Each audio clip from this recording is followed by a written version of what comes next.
हरीश की एक पत्नी थी जो बहुत बोलती थी और वह उसके ज्यादा बोलने से बहुत परेशान था। हरीश को पता चला कि जंगल में एक महात्मा आए हुए हैं। वह अपनी पत्नी को उनके पास लेकर जाता है और कहता है कि मुनिवर कृपा करके आप इसे समझाइए, यह बहुत बोलती है। मेरे मना करने के बाद भी इसका दिन भर इसका मुंह चलता ही रहता है। मैं इसे कितना समझाता हूं कि कम बोलकर चुप रहना सीख, लेकिन नहीं, और हर बार इसकी वजह से लड़ाई होती है। महात्मा मुस्कुराए और बोले, मैं तुम्हें इस बात को एक कहानी की मदद से समझाता हूं। मेरा गुरु का एक शिष्य था जो बहुत बोलता था। वह हर समय इधर उधर की बातें करता था और कभी शांत नहीं रहता था। जब वह दान लेने के लिए जाता तो हर घर से एक नई कहानी लेकर आता और आश्रम के दूसरे शिष्यों को सुनाता, और एक शिष्य की दूसरे से बुराई करता, चुगली करता और दूसरों के सामने अच्छा बनने का प्रयास करता और खुद के मुंह से ही खुद की तारीफ करता रहता और हमेशा खुद को गुरु के सामने सबसे बुद्धिमान और उत्तम साबित करने का प्रयास करता। वह खुद को सभी शिष्यों से अलग और श्रेष्ठ मानता था। उसका कहना था कि मैं एक अमीर घर का बालक, अगर मैं चाहता तो एक आरामदायक और सुविधाओं से भरा जीवन जी सकता, लेकिन मैं वह सब छोड़कर यहाँ आ गया क्योंकि मुझे खोज करना है और खुद को जानना है, जीवन को जानना है। एक दिन गुरु ने आश्रम के सभी शिष्यों को बुलाकर कहा, आप सभी को अगले 1 महीने के लिए कोई ना कोई संकल्प लेना होगा। इससे आपकी संकल्प शक्ति मजबूत होगी और आप में आत्मशक्ति का संचार होगा।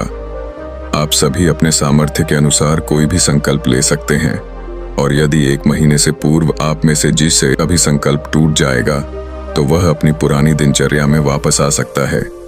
सभी शिष्यों ने अपनी शक्ति के अनुसार संकल्प लिए और गुरु को अपने अपने संकल्प के बारे में बताकर वहां से चले गए।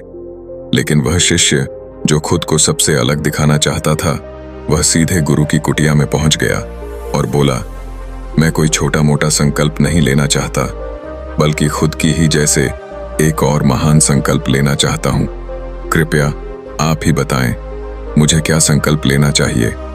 उसकी यह बात सुनकर गुरु मुस्कुराए बोले, क्या तुम मेरे द्वारा दिए गए संकल्प को पूरा कर पाओगे? क्या तुम्हारे लिए उसे पूरा करना संभव होगा? शायद नहीं, वह तुम्हारे लिए संभव नहीं।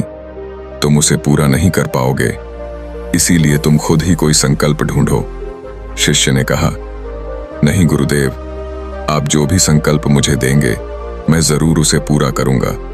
गुरु ने कहा, ठीक है, तो तुम अगले 1 महीने तक चुप रहो, मुंह से एक शब्द भी नहीं निकालो। यही है, तुम्हारा संकल्प है। शिष्य ने कहा, गुरुदेव, यह भी कोई संकल्प है? यह तो बहुत ही आसान है।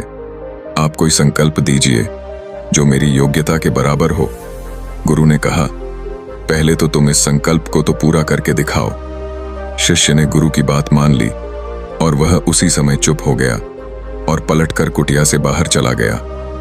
उसे चुप रहना बहुत आसान लग रहा था।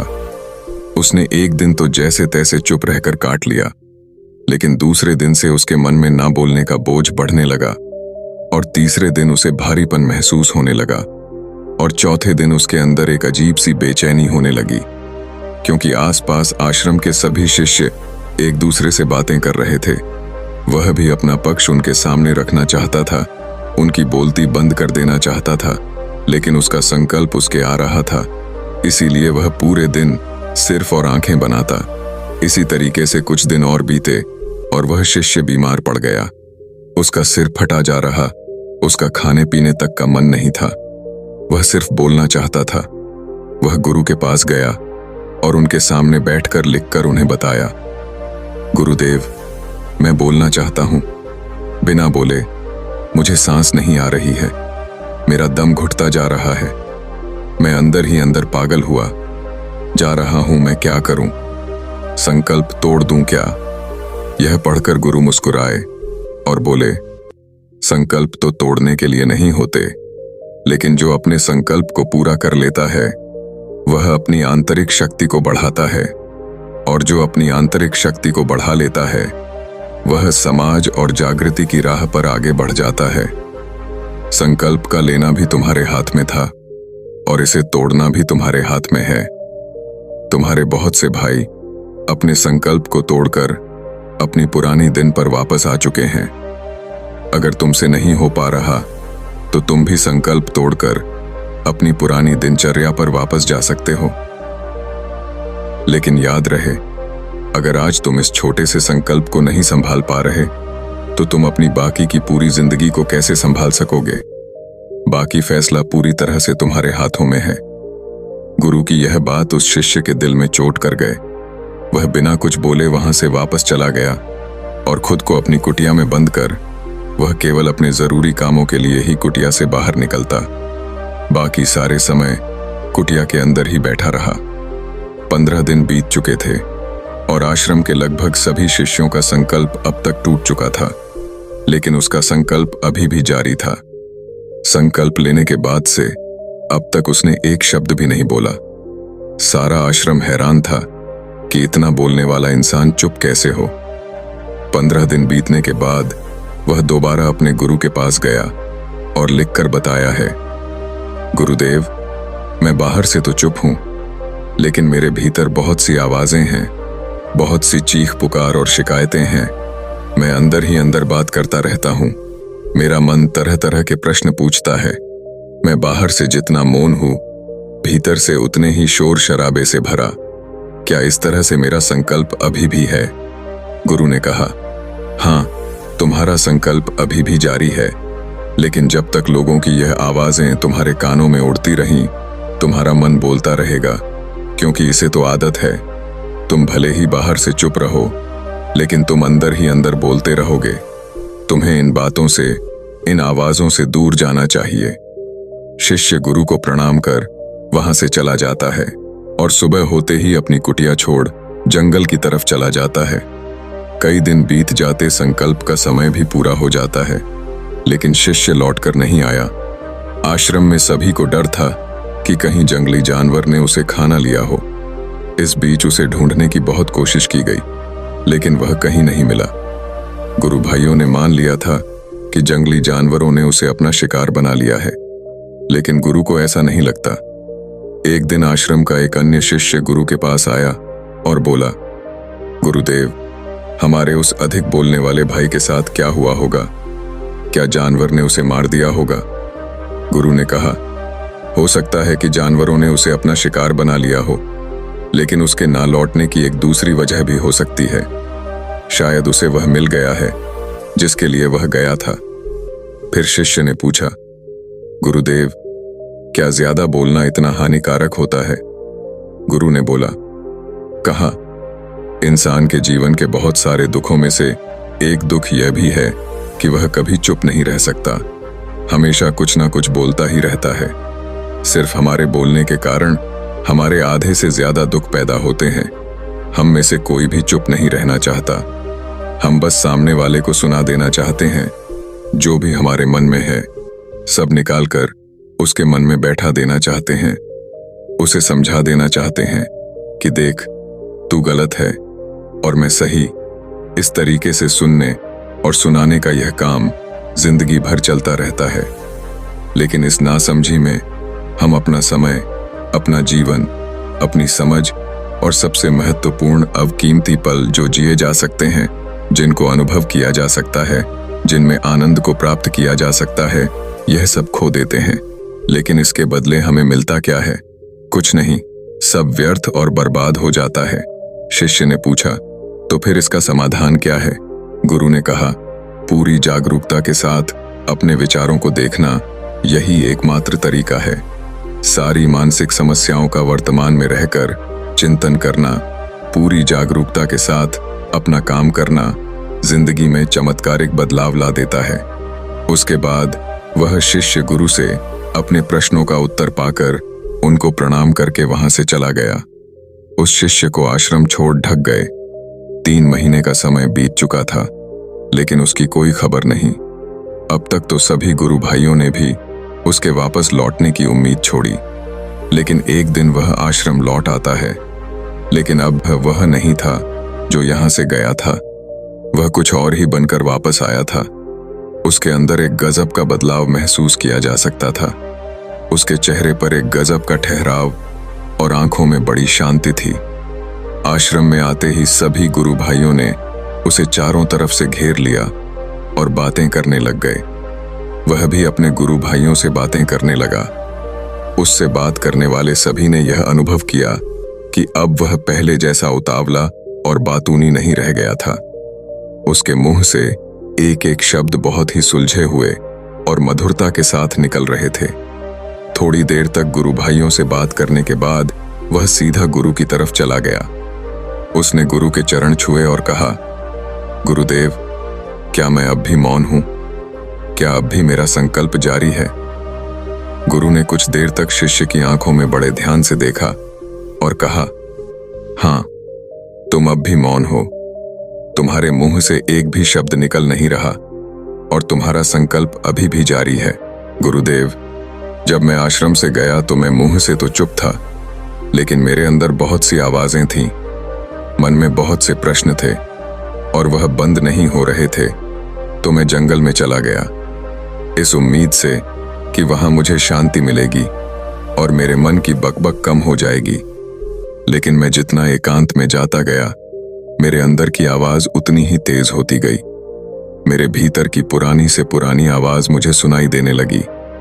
तब जाकर मैंने महसूस किया कि मैं कितना गलत कर रहा था।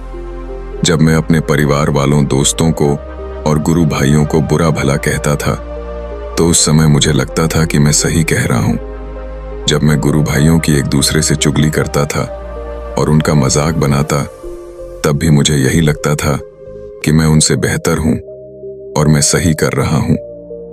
लेकिन उस दिन मैंने पहली बार महसूस किया कि मैं कितना गलत बोलता था। काफी दिनों तक ये आवाजें, यह शिकायतें मेरे अंदर चलती रहीं, लेकिन धीरे धीरे करके एक दिन यह सारी आवाजें मेरे अंदर से समाप्त हो गईं।